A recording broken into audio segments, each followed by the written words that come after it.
Jharkhand staff selection commission यानी JSSC की CGL परीक्षा से जुड़े बहुचर्चित पेपर लीक विवाद में अब एक नया मोड़ सामने आ गया है। कल यानी 28 अक्टूबर को झारखंड की सीआईडी ने वित्त विभाग के अधिकारी संतोष मस्ताना को गिरफ्तार कर लिया। ये खबर आप लोगों ने पढ़ा होगा। संतोष मस्ताना वही व्यक्ति हैं जिन्होंने सोशल मीडिया और विभिन्न मंचों पर खुलकर यह दावा किया था कि जेएसएससी सीजीएल परीक्षा का प्रश्न पत्र लीक हुआ है। लेकिन अब जांच एजेंसियों का यह कहना है कि मस्ताना ने इस पूरे मामले में फर्जी दस्तावेज, झूठे वीडियो और भ्रामक कंटेंट के जरिए छात्रों को गुमराह किया है और अफवाहें फैलाई हैं। संतोष मस्ताना की गिरफ्तारी इसीलिए भी चर्चा में है क्योंकि वे पहले प्रतियोगी परीक्षाओं की तैयारी कराने वाले शिक्षक रह चुके हैं। वो लोगों को पढ़ाते थे और जानकारी देते थे।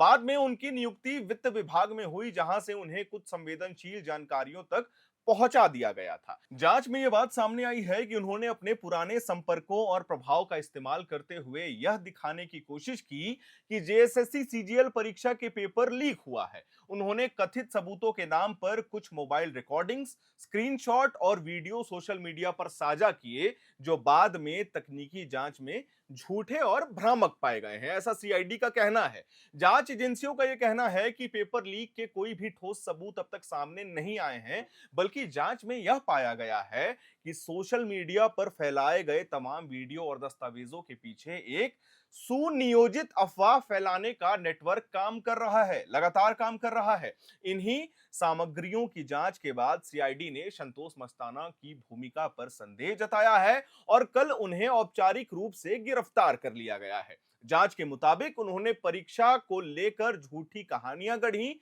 जिसमें छात्रों में भ्रम, गुस्सा और अविश्वास की स्थिति पैदा हो गई थी। लेकिन इसका दूसरा पहलू भी है। इस मामले में पहले ही एसआईटी 11 आरोपियों के खिलाफ चार्जशीट दाखिल कर चुकी है और कई अन्य संदिग्धों पर जांच जारी है। लेकिन संतोष मस्ताना की गिरफ्तारी इसीलिए अहम मानी जा रही है क्योंकि वे एक सरकारी अधिकारी होने के साथ साथ छात्रों के बीच एक प्रभावशाली व्यक्ति भी रह चुके हैं। उनके दावों को कई लोगों ने गंभीरता से लिया था और यही वजह है कि अफवाहें इतनी तेजी से फैल गई हैं।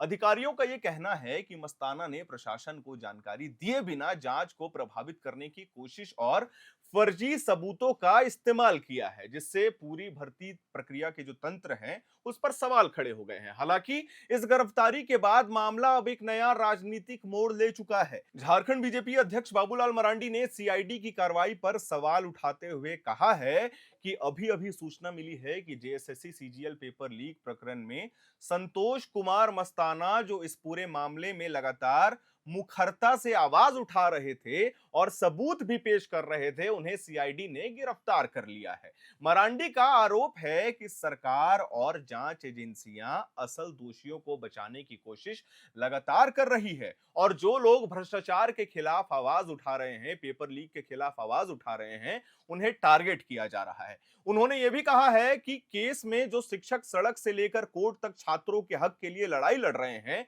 उन्हें बार बार सीआईडी की ओर से नोटिस भेजे जा रहे हैं और परेशान किया जा रहा है। मरांडी ने यह भी आरोप लगाया है कि सीआईडी इस केस में सबूतों को मिटाने और गवाहों को डराने धमकाने का काम निरंतर कर रही है। मरांडी के मुताबिक सीआईडी गवाहों के बयान बदलने की कोशिश कर रही है और सरकार के इशारे पर सारे तथ्यों को तोड़ मरोड़ कर पेश किया जा रहा है कोर्ट में। उनका कहना है कि जब शुरुआत में आयोग ने यह दावा किया था कि मोबाइल डेटा से छेड़छाड़ की गई है, तो बाद में एफएसएल रिपोर्ट में इसे गलत साबित कर दिया गया। रिपोर्ट में यह साफ हो गया कि किसी भी मोबाइल फोन में किसी तरह की छेड़छाड़ नहीं हुई थी। छात्रों और कई शिक्षकों का यह भी कहना है कि जब उन्होंने ये नेपाल कनेक्शन का जिक्र किया था तो सीआईडी ने खुद स्वीकार किया था कि कुल 28 लोग नेपाल गए थे और उनमें से कई छात्र परीक्षा में पास भी हुए हैं। इसके अलावा जांच में जब मोबाइल से निकाले गए प्रश्नों की तुलना असली पेपर से की गई तो कई सवालों के उत्तर मेल खाते पाए गए। अब सीआईडी कोर्ट में इन्हें गैस क्वेश्चन बता रही है, जिससे छात्रों में नाराजगी बढ़ती जा रही है। अभ्यर्थियों का यह मानना है कि शुरुआत से ही इस केस को गलत दिशा में मोड़ा जा रहा था सरकार के द्वारा। उनका आरोप है कि असली किंग पिंग को बचाने के लिए सरकार ने पूरे तंत्र को सक्रिय कर दिया है और जो लोग भ्रष्टाचार के खिलाफ निरंतर और लगातार आवाज उठा रहे थे, उन्हें निशाना बनाया जा रहा है राज्य सरकार और सीआईडी के द्वारा। छात्रों का यह भी कहना है कि संतोष मस्ताना लगातार उनकी आवाज बनकर खड़े थे। उन्होंने बार-बार परीक्षा की निष्पक्षता पर सवाल उठाए हैं, कोर्ट में याचिका दायर करने की बात कही है और सैकड़ों अभ्यर्थियों को साथ लेकर कई बार आंदोलन करने का प्रयास भी किया है। अब जब उनकी गिरफ्तारी हुई है तो कई छात्र इसे एक तरह की आवाज दबाने की कोशिश के रूप में देख रहे हैं। उनका कहना है कि यह मामला अब केवल पेपर लीक तक सीमित नहीं रह गया है, बल्कि यह उस पूरे सिस्टम पर सवाल उठाने वाला मुद्दा बन गया है जो पारदर्शिता की बात तो करता है लेकिन सच्चाई सामने आने से पूरी तरीके से डरता भी है। इधर झारखंड हाई कोर्ट में इस पूरे मामले की सुनवाई आज होने वाली है और इसी से पहले दिन मस्ताना की गिरफ्तारी ने विवाद को और भी गहरा कर दिया है। अभ्यर्थी ये मांग कर रहे हैं कि जांच अब सीबीआई को सौंपी जाए ताकि सच्चाई सामने आ सके और दोषियों को सख्त सजा मिल सके। वहीं सीआईडी लगातार यह दावा कर रही है कि परीक्षा और प्रश्न पत्रों की सुरक्षा में कोई भी चूक नहीं हुई थी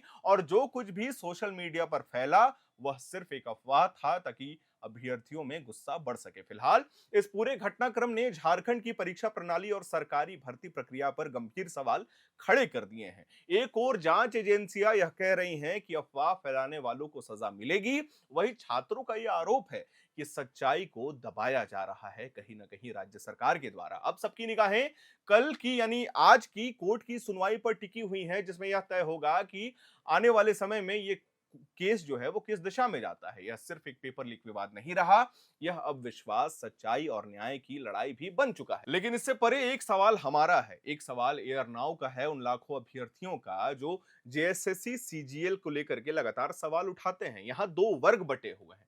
एक वर्ग ये कहता है कि पेपर लीक हुआ था, दूसरा ये कहता है कि पेपर लीक नहीं हुआ था। खैर, आपको क्या लगता है संतोष मस्ताना की गिरफ्तारी कहां तक इस केस को ले जाती है? आने वाले समय में हाई कोर्ट्स में जो इस पे चर्चा होगी, बहस होगी, वो किस दिशा में जाने वाली है? हम छात्रों की आवाज को निरंतर एयर नाउ के माध्यम से दिखाते रहेंगे, आप तक अपनी बात पहुंचाते रहेंगे, सरकार को जगाते रहेंगे। ये हमारा काम है और इससे पीछे हम बिल्कुल नहीं हटने वाले हैं। खैर, आप इसके मामले में क्या सोचते हैं, इस पूरे मामले में क्या सोचते हैं, हमें कमेंट बॉक्स में जरूर बताइए। हमारे वीडियो को लाइक करिए, शेयर करिए, चैनल को सब्सक्राइब करिए और देखते रहिए एयर नाउ। Thank you.